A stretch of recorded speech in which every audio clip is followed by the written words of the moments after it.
talking.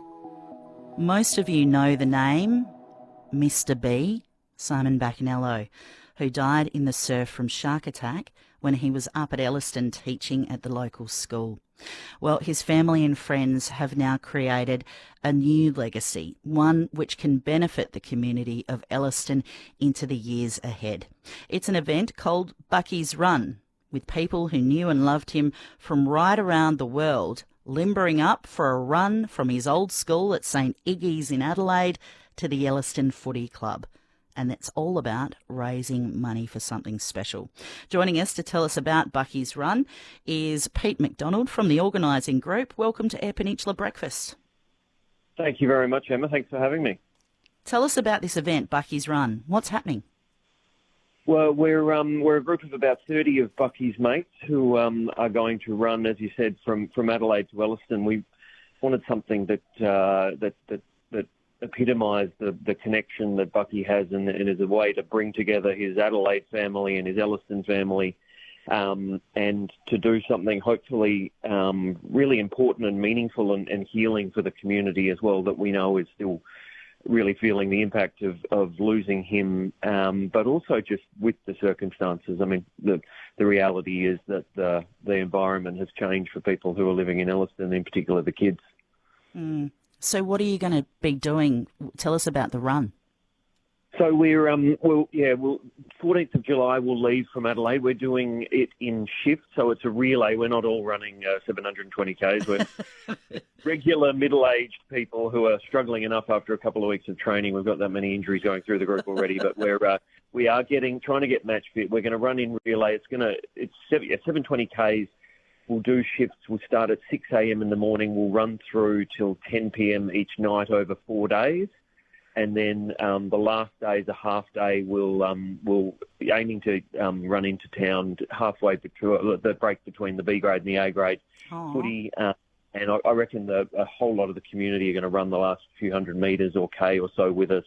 We're hoping to get a really big crowd to make an impact as we come into town at the break between the footy games. That's going to be a big day.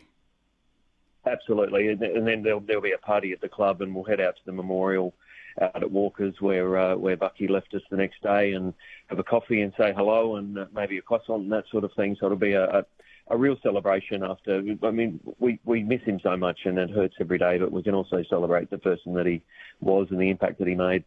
Was it important to create a positive, being that it was such a tragedy in how he left this world, but to create a new and powerful memory in his legacy? Absolutely.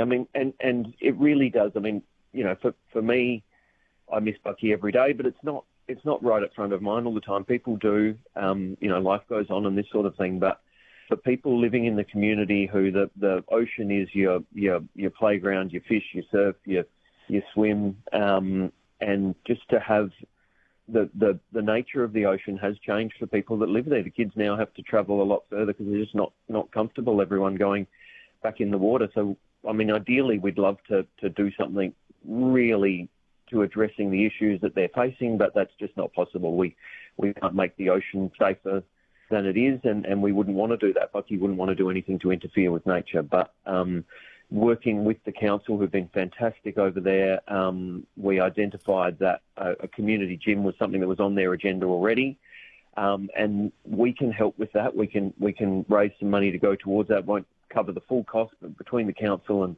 some other grants that are available, we can build something that the community can go to be physically fit, to work on their well-being, at times of need to grieve and to heal, and most importantly, just to connect, to be together, because that's what Bucky did. It was one of the great connectors. He brought people together, and that's what this gym will do. We're speaking with Pete McDonald. He's one of the organising group behind Bucky's Run, which is heading to Elliston, leaving Adelaide on July 14. Who was Mr. B, or Bucky, as you called him, to you?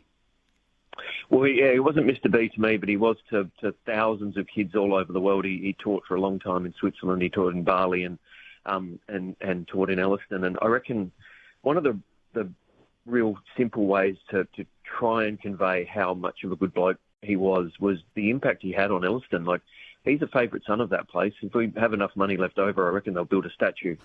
But he'd been there for less than 6 months. Like, he was just a fantastic person who made instant, real connections with people.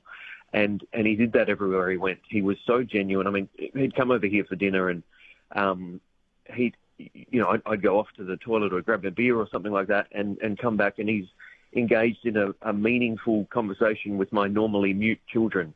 Particularly with the kids, he just had a way to make real connections, nothing superficial. He loved people. He loved the world around him, nature and that sort of thing. He always brought people together. Whenever he's back in town, he's the one organising a dinner catch-up or a walk through the hills or, a swim down at the beach and that sort of thing. I'd like to say he was not just an interesting person, but he was interested. He was interested in people, and that really forged meaningful connections. There was no BS, if I could pardon the French.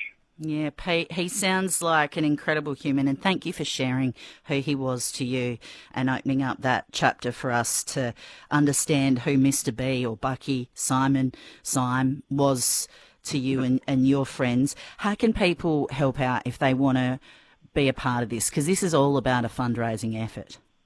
Absolutely. I mean, our moonshot is $500,000. If we could get there, that'd be amazing. But we're pretty confident that we can raise $300,000 to go towards this gym, and every little bit counts. We've been overwhelmed by the support already, and we've barely really started asking people. But if somebody feels that they are willing and able to make some sort of support for this cause, then you can just jump onto buckysbeachrelay.com.au. Find out a little bit more about what we're doing and why, and click the donate button. It might be $5 or whatever you can spare. Every little bit counts with these sorts of things. And when we've got a big gaping hole on our running kit where we'd love a major sponsor's logo to go. We've had some great interest from Port Lincoln and the Eyre Peninsula region, and we're talking with some businesses in Adelaide.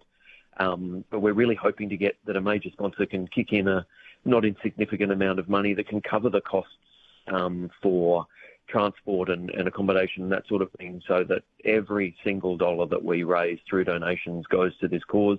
All of us runners are paying registration fees, and we will cover the costs if need be, but every little bit helps. If we can have someone make a contribution that we can sing their praises on when we're on radio with you, Emma, and down here in the Big Smoke, and whatever we're doing, we will absolutely sing for our supper until we can get some sort of corporate support to help with our overheads with this cause. Well, I know it takes a lot of work to get this all together. Pete, all the best with it, and we look forward to hearing more before you head out on the road in July. Absolutely. Thanks so much for your time, Emma. Good on you, Pete McDonald. We'll give you updated tallies as the fundraising efforts go through as well. He's from the organising group, and check out Bucky's Beach Relay for more if you want to help fundraise for this gym in the honour and the memory of Mr. B from Elliston.